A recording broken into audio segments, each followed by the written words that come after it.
My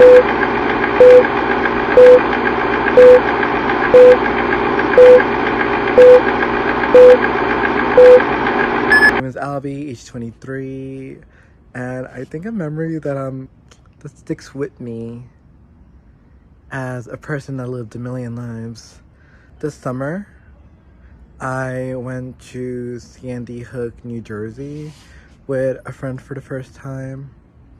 And for those of you who don't know, they have a section called Gunnison Beach, and it is actually a nude beach. Probably one of the only areas that's allowed in New Jersey. I went there a few times this summer, but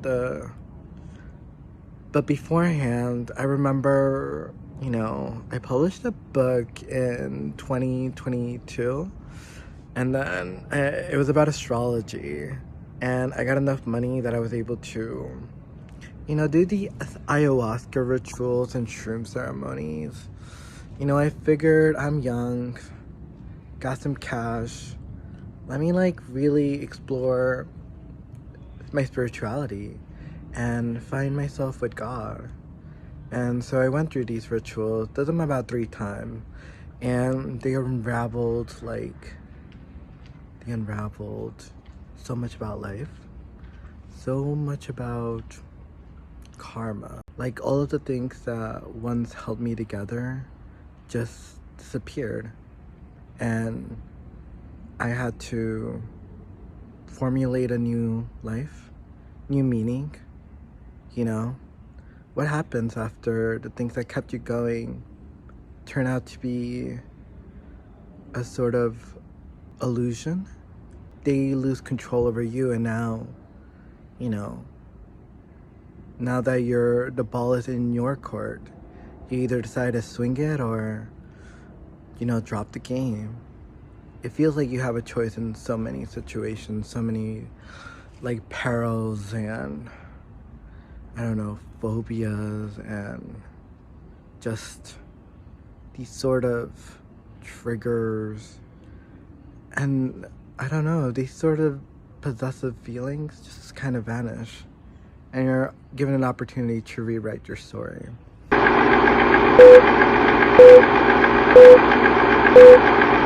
Hi, my name is Bridget Houston. I am 22, gonna be 23 in 2 weeks. So my story that I have is when I went to Ireland with one of my best friends, and we had our flight set for 6:30, I think.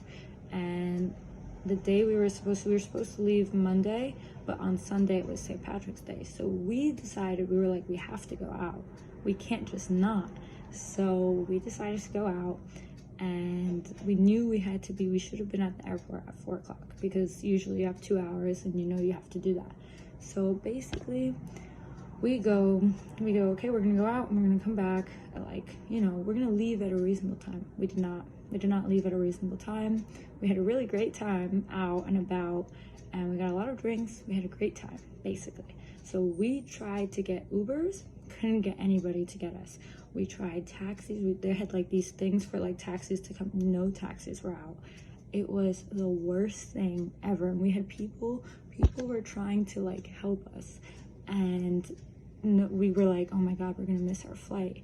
My friend did not pack prior to us leaving, and I was pretty much packed. I had a few things out, but we were pretty much we were a mess. And finally we were able to get a taxi. We're 20 minutes away from Dublin, so we were 15 minutes away from the airport.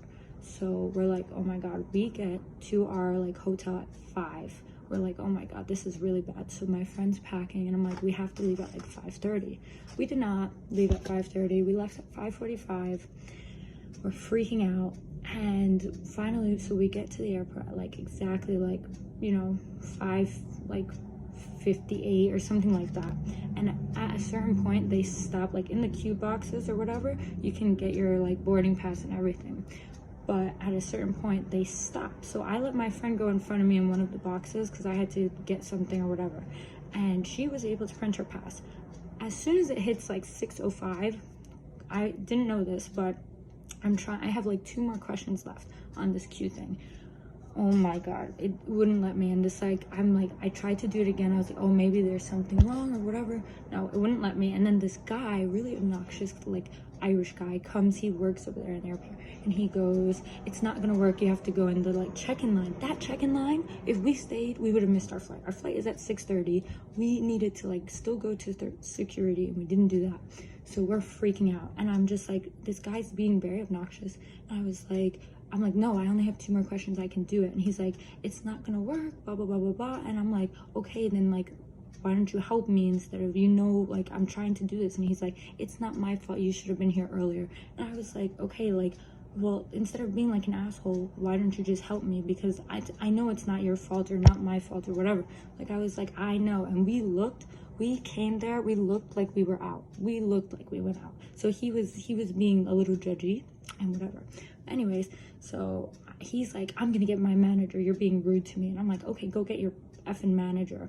So he goes and storms off, and my friend is freaking out. She's like, oh my god, you're gonna put us on the no flight list. And I'm like, whatever, screw this guy. So I go into this line, and I'm like, okay, I guess we're missing our flight, because our flight is in like 15 minutes at this point. Basically, he comes to me, he's like, I'm gonna help you out just this once. And then he was really snooty about it. I was like, whatever. And then we have to go through security. I'm lying. I told this guy, I was like, please, they told us to just cut the line because our flight is leaving in 10 minutes. And they were like, okay, you're fine. And we like ran to that gate, and we made it. It was like in 5 minutes. We had 5 minutes, and we were so lucky. And basically, what I learned from that situation, and what my friend and I learned, is you should definitely have a good time when you go out, but you should not, you should plan accordingly when traveling, and not party when you're about to leave.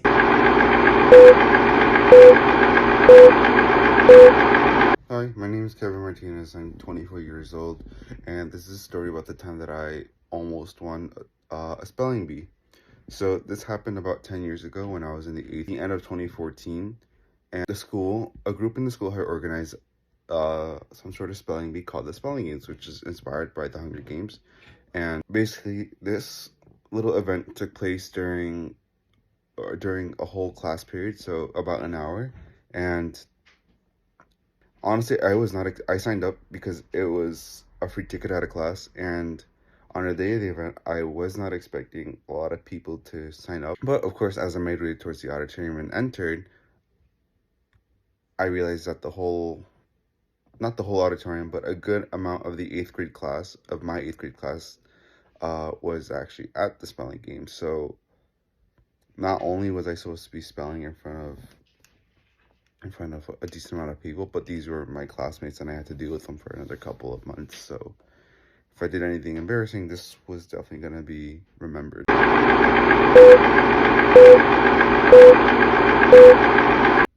Hi, my name is Ashley. I literally look crazy right now. I'm 23, well, turning 23. A core memory that sticks with me is when my situationship of 2 years confessed his feelings to me and said he loved me. Some backstory is that I was a little crazy and lied to him, saying I was in front of his house 2 years ago when I really wasn't. So when he confessed his feelings for me, that was meaningful. And I said, I love you too. But as a friend, because now, you know, feelings change and I've changed and I'm in love with someone else. So it was just a real ego boost. At the same time, you know, it was an epiphany that you can love people at different rates and differently. I love him as a friend.